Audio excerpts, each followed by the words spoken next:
Basic शिक्षा परिषद द्वारा संचालित कक्षा 6 की पाठ्य पुस्तक हमारा इतिहास एवं नागरिक जीवन। इसका पाठ 1, कैसे पता करें कब क्या हुआ था, इतिहास जानने के स्रोत। चलिए, आपका बहुत बहुत स्वागत है आपके अपने शैक्षणिक YouTube channel all subject for basic पर। चैनल को सब्सक्राइब कर लें, घंटी का बटन दबा दें, क्योंकि पढ़ सकते हैं यहाँ पर आप अपने सभी पाठ, सभी विषय।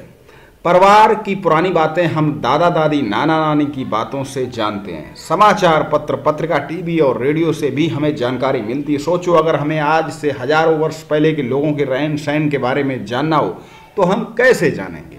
हजारों वर्ष पहले के लोगों के बारे में जानना हो तो उनके बारे में जानने के लिए हम इतिहास का अध्ययन करते हैं। इतिहासकार अतीत से प्राप्त तथ्यों और साक्ष्यों के आधार पर बीते समय की जानकारी देते हैं। इतिहास बीते हुए समय और उस समय के लोगों को समझने और जानने का एक साधन है। कैसे पता लगाते हैं? अतीत में एक ऐसा भी युग था जब लोग लिखना नहीं जानते थे। उन लोगों के जीवन के विषय में हमें जानकारी उनके द्वारा छोड़ी गई वस्तुएं जैसे मिट्टी के बर्तन, खिलौने, हथियार और औजारों द्वारा मिलती है। प्रायः इन वस्तुओं को पुरातत्ववेत्ता जमीन के अंदर से खोद कर प्राप्त करते हैं। ये वस्तुएं ऐतिहासिक जानकारी के लिए अत्यंत महत्वपूर्ण होती हैं। उपलब्ध सामग्री के आधार पर इतिहासकारों ने अतीत को 3 भागों में बांटा। वह समय जिसके लिए कोई भी लिखित सामग्री उपलब्ध नहीं है। पूर्व ऐतिहासिक काल, पूर्व को हम प्राक भी कहते हैं, प्राक ऐतिहासिक काल। वह समय जिससे संबंधित साक्ष्य प्राप्त हों परंतु उसे पढ़ा नहीं जा सकता, उसे आद ऐतिहासिक काल कहते हैं। यानी कि कुछ भी नहीं मिला तो पूर्व ऐतिहासिक काल, और मिला लेकिन हम उसको पढ़ नहीं सके तो वो आद ऐतिहासिक काल। इसी प्रकार जिस समय के विषय में लिखित सामग्री से जानकारी मिलती है एवं उसे पढ़ा भी जा सकता है, उस काल समय को ऐतिहासिक काल कहते हैं। ताड़पत्र किसे कहते? ताड़ के पेड़ के चौड़े पत्ते। भोजपत्र, भूर्ज नामक पेड़ की छाल। ताम्रपत्र, ताम के पतले एवं चपटे टुकड़े और स्तंभलेख, पत्थर के खंभों पर लिखे पत्र। शिलालेख, पत्थर की चट्टानों पर लिखे लेख।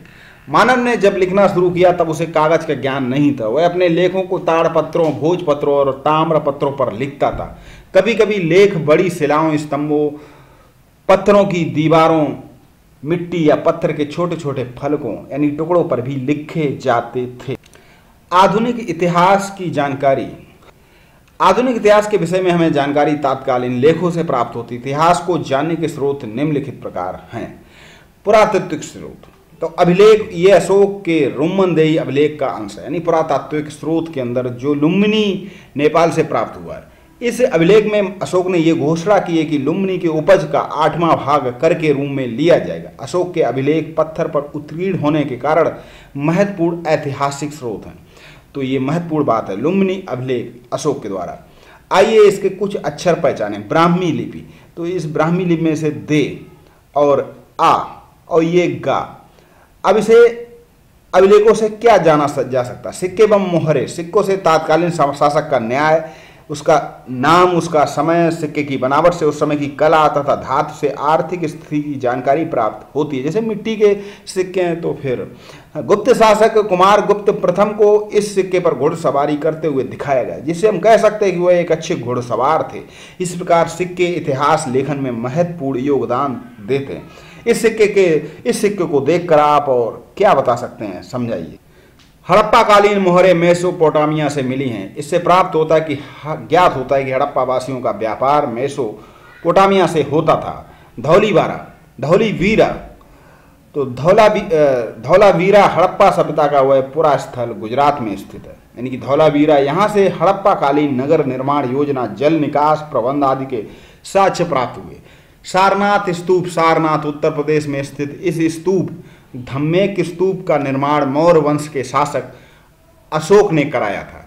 महात्मा बुद्ध ने सर्वप्रथम सारनाथ में अपना उपदेश दिया था।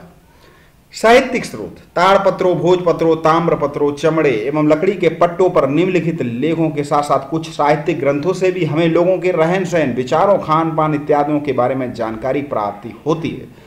पुस्तक का नाम जैसे कि धार्मिक साहित्य, वेद, रामायण, महाभारत। जैन एवं बौद्ध साहित्य, जातक कथा।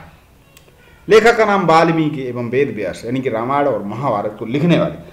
अब इसे में क्या मिलता है जानकारी? वेदों से आर्यों के संबंध में, रामायण एवं महाभारत महाकाली काव्यकालीन समाज के विषय में, और जैन एवं बौद्ध साहित्य छठी शताब्दी ईसा पूर्व की राजनीतिक, सामाजिक एवं धार्मिक स्थिति। अब धर्मेतर साहित्य जो नहीं कि धर्म से अलग है, जैसे कि अर्थशास्त्र कौटिल्य के द्वारा लिखा गया, चाणक्य के द्वारा मौर्यकालीन समाज की राजनीतिक, सामाजिक, आर्थिक एवं धार्मिक स्थिति, राजतरंगिणी कल्हड़ के द्वारा कश्मीर के 11वीं-12वीं शताब्दी इतिहास के विषय में विदेशी यात्रियों के वृत्तांत, इंडिका मेगस्थनीज ने लिखी, यूनानी राजदूत था, चंद्रगुप्त मौर्यकालीन समाज की झलक मिलती। यात्रा विवरण फायान, चीनी यात्री जो था फायान, उसके द्वारा लिखा गया, गुप्त काल से संबंधित।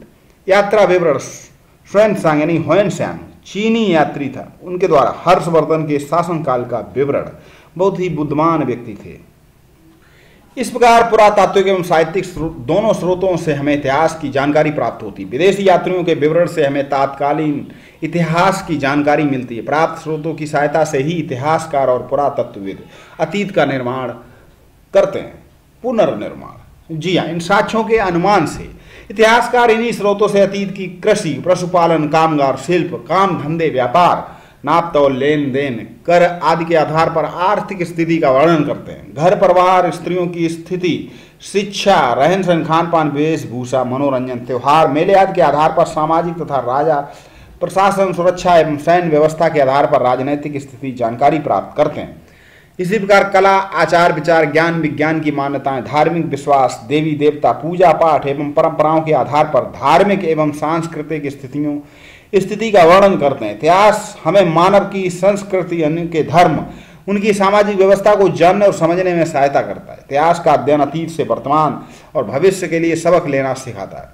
इतिहास हमें ये भी सिखाता है कि हम उन बातों का अनुसरण कैसे करें जिनसे समरसता और शांति को बढ़ावा मिल सके। कौन पहले कौन बाद में।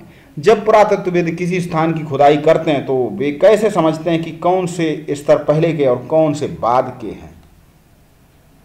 इस चित्र को देखिए, किसी भी पुरास्थल में कई बस्तियों के अवशेष मिल सकते हैं। आमतौर पर लोग जहाँ रहते हैं, घर टूटने पर दोबारा वहीं घर बना लेते हैं। टूटे फूटे सामान और कूड़ा करकट भी घर के आसपास जमा होते रहते हैं। इन कारणों से बस्ती की जमीन धीरे धीरे ऊंची होती रहती है और सैकड़ों साल के बाद वहाँ एक टीला बन जाता है। इसलिए जब टीले की खुदाई की जाती तो उसका सबसे निचला स्तर सबसे पुराना होता है और उसके बाद के स्तर बाद के युगों के होते हैं। चलिए, इतिहास में तिथियों का महत्व। इतिहास में कुछ तिथियां ईसा पूर्व में होती हैं और कुछ ईसवी में। ईसा पूर्व का तात्पर्य है ईसा मसीह, ईसाई धर्म के प्रवर्तक के जन्म से पहले का समय। इसे अंग्रेजी में बीसी अर्थात बिफोर क्रिस्ट लिखते हैं, बिफोर क्राइस्ट। इसी प्रकार ईसवी को अंग्रेजी में एडी लिखा जाता है। एडी लैटिन भाषा के दो शब्दों एनो डोमिनी से बना है। एडी का मतलब ईसा मसीह के जन्म का वर्ष, अर्थात ईसा मसीह के जन्म के बाद की तिथियों में हम ईसवी या एडी का प्रयोग करते हैं। अभिलेख पत्थर और अथवा धातु जैसी कठोर सतह पर उत्कीर्ण किए गए लेख होते हैं। स्तूप का शाब्दिक अर्थ है टीला। प्रायः सभी स्तूपों के अंदर एक डिब्बे में महात्मा बुद्ध या उनके अनुयायियों के शरीर के अवशेष जैसे दांत, हड्डी, राख या उनके द्वारा प्रयोग में लाई गई सामग्री, पत्थर आदि सिक्के रखे जाते हैं। पुरा स्थल वे स्थान जहाँ की खुदाई से औजार, बर्तन और इमारतों के अवशेष मिलते हैं। प्रायः पुरा स्थल जल स्रोतों जैसे नदी, तालाब, झील व समुद्र के किनारे पाए जाते हैं। इसे भी जाने, महाभारत विश्व का सबसे बड़ा महाकाव्य। लंदन स्थित ब्रिटिश म्यूजियम विश्व का सबसे बड़ा संग्रहालय। अलेक्जेंडर कनिंघम को भारतीय पुरातत्व विभाग का जन्मदाता माना जाता। अलेक्जेंडर कनिंघम, जो नोट्स हैं आप लिखते रहें। संग्रहालय ऐतिहासिक वस्तुओं को सुरक्षित रखने का स्थान। धर्मेतर साहित्य, धार्मिक साहित्य से भिन्न साहित्यिक ग्रंथ। ये था पाठ ऑफ रहेश के ये प्रश्न और उत्तर। आप वीडियो को पॉज कर इनको लिखकर आप इन पाठ को दोबारा फिर से सुने और इन उत्तरों को लिखने का प्रयास करें। आगे हम इसका डिस्क्रिप्शन बॉक्स में इसके प्रश्न उत्तर भी देंगे, लिंक देंगे। हमारे Facebook page all subjects for basic को भी आप लाइक करके उसको जोड़ सकते हैं। अंतर स्पष्ट कीजिए। प्राक ऐतिहासिक काल, आद्य ऐतिहासिक काल, ऐतिहासिक काल। तो अभी पाठ में सब कुछ निम्नलिखित से आप क्या समझते हैं। पुरातत्ववेत्ता, इतिहासकार। इन प्रश्नों को लिख लीजिए, उसके बाद दोबारा से फिर इस पाठ को सुने और उनके उत्तर को ढूंढें, अपनी कॉपी पर लिखें, अपने सर से, शिक्षक से चेक कराएं। चलिए मिलते हैं अगले पाठ के साथ, जिसका नाम है पाषाण काल, आखेटक संग्रह के उत्पादक मानव पाठ 2। आपने चैनल को सब्सक्राइब कर ही लिया हुआ, चैनल से आप जुड़ चुके हैं। आपके उज्जवल भविष्य की कामना करते हैं। नमस्कार।